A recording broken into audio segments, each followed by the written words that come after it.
नमस्ते सब घटवासी, परमात्मा को प्रणाम। तो आज मैं आप सभी को मेरे आध्यात्मिक मार्ग की, ध्यान मार्ग की एक और अनुभूति के बारे में बताऊंगी। देखिए, आध्यात्मिक मार्ग में श्रद्धा का, भाव का, विश्वास का बहुत महत्व है। अगर हम आध्यात्मिक ज्ञान को, ब्रह्म ज्ञान को, सत्संग को, आत्मा की दिव्य अनुभूतियों को विश्वास के साथ, श्रद्धा के साथ सुनते हैं तो धीरे धीरे वह ज्ञान, वह अनुभूतियाँ हमें भी प्राप्त होने लग जाती है। तो अगर आपको भी आत्मा की दिव्य अनुभूतियाँ प्राप्त करनी है, आत्मा का साक्षात्कार प्राप्त करना है, तो आप मेरी अनुभूतियों को श्रद्धा के साथ, विश्वास के साथ, भाव के साथ, पूर्ण एकाग्रता के साथ सुने। क्योंकि पूर्ण एकाग्रता के साथ सुनने से, पूर्ण भाव के साथ सुनने से आप भीतर उतर जाएंगे और आपको भी दिव्य अनुभूतियाँ प्राप्त होगी। जैसा कि मैंने आप सभी को पहले भी बताया है कि मुझे आसमान को देखना बड़ा अच्छा लगता है। जब भी मैं आसमान को देखती तो मुझे अपने ही भीतर एक असीम आनंद की अनुभूति होती थी। जब मैं आसमान को देखती तो मुझे यह अनुभव होता था कि मैं भी आसमान के जैसी विराट हूँ और आसमान के जैसी विशाल हूँ। ऐसी मुझे दिव्य अनुभूति होती थी। आपको भी दिन में कुछ समय आसमान को देखना चाहिए। आसमान को देखने से आपके भीतर जो भी नकारात्मकता है, जो भी नकारात्मक विचार है, अशांति है, डिप्रेशन है, तनाव है, वो सब कुछ दूर हो जाएगा और आपके भीतर सकारात्मक ऊर्जा प्रवाहित होने लगेगी। देखिए, जितना हम चेतन के साथ रहते हैं उतना हम चेतन होते जाते हैं और जितना हम जड़ के साथ रहते हैं उतना हम जड़ होते जाएंगे। तो प्रकृति चेतन है, आसमान चेतन है, आसमान निर्विचार है। इसलिए जब हम आसमान को देखते हैं तो हम भी निर्विचार हो जाते हैं। और आप आसमान को देखें, आप अनुभव करें। जब आप आसमान को देखेंगे ना तो आपको अपने ही भीतर से शांति की, आनंद की दिव्य अनुभूतियाँ होगी। फिर आप हर रोज़ आसमान को देखेंगे ही आपका आसमान के साथ एक अनूठा जैसे रिश्ता हो जाएगा और आसमान को देखने से आपको दिव्य अनुभूतियाँ भी होगी। तो आप अनुभूति करें कि आसमान को देखने से आपको कैसी अनुभूति होती है और मुझे कमेंट में लिख के भी भेजें कि आपने आसमान को देखा तो आपको कैसी अनुभूति हुई, आपको अच्छा लगा, शांति हुई और आपके जीवन में भी क्या बदलाव आया, वो भी आप मुझे कमेंट में लिख के भेज सकते हैं। तो हर रोज़ की तरह मैं सुबह और शाम ध्यान करती ही थी। तो आज शाम मैं ध्यान स्थिति में बैठी हुई थी। मुझे ध्यान में कुछ अनुभूति तो नहीं हुई, लेकिन ध्यान मेरा बहुत अच्छा लगा। ध्यान में मुझे बहुत आनंद आया। फिर मैं ध्यान में से खड़ी हो गई और अपने ध्यान कक्ष से बाहर निकली और आसमान को देखने लगी। आसमान को देखते ही मुझे अपने भीतर से बहुत शांति की अनुभूति हुई।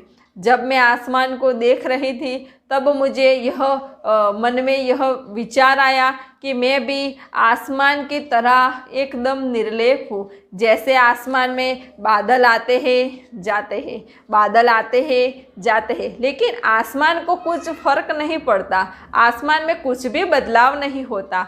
वैसे ही मुझ आत्म स्वरूप में कुछ भी बदलाव नहीं होता। देह का आवन जावन होता है, जैसे बादल का होता है वैसे देह का होता है, लेकिन आसमान तो जैसा है वैसा ही रहता है। वैसे ही मैं आत्मस्वरूप, मेरा आत्मस्वरूप तो जैसा है वैसा ही रहता है, उसमें कुछ भी बदलाव नहीं होता। तो ऐसा दिव्य ज्ञान मेरे भीतर से प्रकट हो रहा था और उसी दिव्य ज्ञान का मैं आनंद लेते हुए आसमान की ओर देख रही थी। आसमान को देखते देखते मैं एक विराटता के साथ जुड़ जाती थी, मैं एक विशालता के साथ जुड़ जाती थी और मुझे बहुत आनंद आता था। तो मैं आसमान को देख ही रही थी, तब मुझे आसमान में दूर दूर कुछ चमक रहा हो ऐसा दिखाई दिया। मैंने ध्यान से देखा कि अरे ये आसमान में क्या है, लेकिन मुझे कुछ स्पष्ट नहीं हुआ। फिर मैं और ध्यान से देखने लगे तो कुछ चमकीला चमकीला चमकीला था जो धीरे धीरे धीरे करता हुआ आगे आ रहा था। तो मैं उसे देख ही रही थी कि अरे ये आसमान में से बाहर क्या आ रहा है। तो धीरे धीरे वो चमकीला चमकीला बाहर आ रहा था, यानी मेरे ही पास, मेरे ही नज़दीक आ रहा था।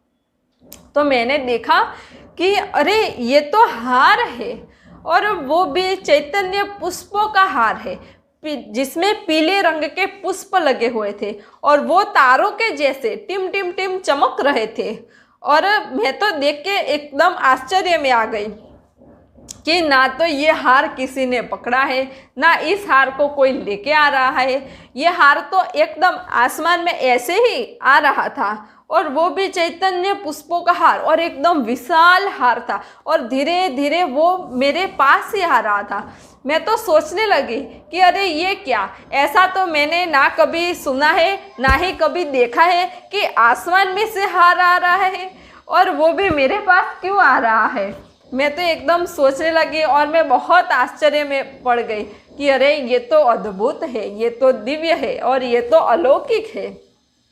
तो मैं उस हार को देख ही रही थी, वो धीरे धीरे मेरे ही पास आ रहा था, और ऐसे धीरे धीरे आते आते वो मेरे एकदम सामने आके खड़ा हो गया।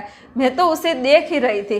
ऐसा चैतन्य पुष्पों का हार था, पीले पीले पुष्प थे, और वो बहुत चमकीले थे, और नीचे हार के नीचे बहुत सारे पुष्प थे, और वो एकदम चमक रहे थे, टिम टिम टिम टिम टिम। फिर मैंने देखा कि हार को छू के तो देखूं कैसा है। तो मैंने हार को ऐसे छुआ तो कुछ भी नहीं, उस फूलों में से मेरा हाथ बाहर आ गया, यानी वो चैतन्य पुष्पों थे, जैसे हवा होती है ना, बिल्कुल वैसे ही थे। फिर धीरे से वो हार मेरे नज़दीक आ रहा था। मैंने सोचा कि अरे ये हार क्या कर रहा है। मैंने इधर उधर देखा तो मुझे कोई भी दिखाई नहीं दिया, सिर्फ हार ही था। और धीरे धीरे वो तो मेरे पास आया और ऐसा करके मेरे गले में आ गया। और फिर मैंने ऐसे देखा तो हार था ही नहीं, यानी वो जो हार था ना, वो मेरे भीतर ही चला गया, मेरे भीतर ही अदृश्य हो गया। तो जैसे ही हार मेरे गले में पहना है वो भीतर ही अदृश्य हो गया। और मैंने देखा कि अरे ये तो बहुत अलौकिक है। और फिर मेरे भीतर से, मेरे हृदय में से एकदम आनंद के अश्रु निकल गए कि हे परमात्मा, तू कितना दयालु है, तू कितना कृपालु है, तू प्यार का सागर है। मैंने परमात्मा को बहुत बहुत धन्यवाद दिया। और फिर मैंने परमात्मा से कहा कि हे परमात्मा, मैं इस आध्यात्मिक मार्ग में हूँ, मुझे इतनी सारी दिव्य अनुभूतियाँ हो रही है, वो मेरे सद्गुरु की कृपा से हो रही है, सद्गुरु के करुणा से हो रही है, सद्गुरु के सानिध्य में जाने से हो रही है। तो आप कृपा करें, ये दिव्य हार, ये चैतन्य पुष्पों का हार आप मेरे सद्गुरु को पहना दीजिए। ये हार आप मेरे सद्गुरु के चरणों में रख दीजिए, क्योंकि उनकी कृपा से ही मैं आज इस आध्यात्मिक मार्ग में हूँ और आध्यात्मिक मार्ग में आगे बढ़ रही हूँ, और मुझे यह दिव्य अनुभूतियाँ हो रही है। कृपा कीजिए, आप ये हार मेरे सद्गुरु के चरणों में रख दीजिए। ऐसे मैंने परमात्मा से प्रार्थना की और मेरी आँख से आनंद के, प्रेम के अश्रु निकल गए। फिर मैंने देखा तो इधर उधर मुझे कुछ भी नहीं दिखाई रहा था, वो हार था वो मेरे भीतर चला गया था। तो फिर मैं थोड़ी देर बैठी रही और आसमान को देखती रही। फिर थोड़ी देर के बाद मैं नीचे गई और अपना कार्य करने लगी। जब हमारे भीतर दिव्य प्रेम का प्रागट्य होता है तो प्रकृति भी हमसे शुद्ध प्रेम करने लग जाती है, और इसी के कारण प्रकृति हमें ऐसी दिव्य अनुभूतियाँ करवाती है। तो आप भी अनुभव करें, हर रोज़ 15 मिनट आसमान को देखें और दिव्य अनुभूतियों का आनंद लें। तो मेरे आध्यात्मिक मार्ग की, ध्यान मार्ग की एक और अनुभूति मैं आप सभी को अगले वीडियो में बताऊंगी। सब गढ़वासी परमात्मा को प्रणाम।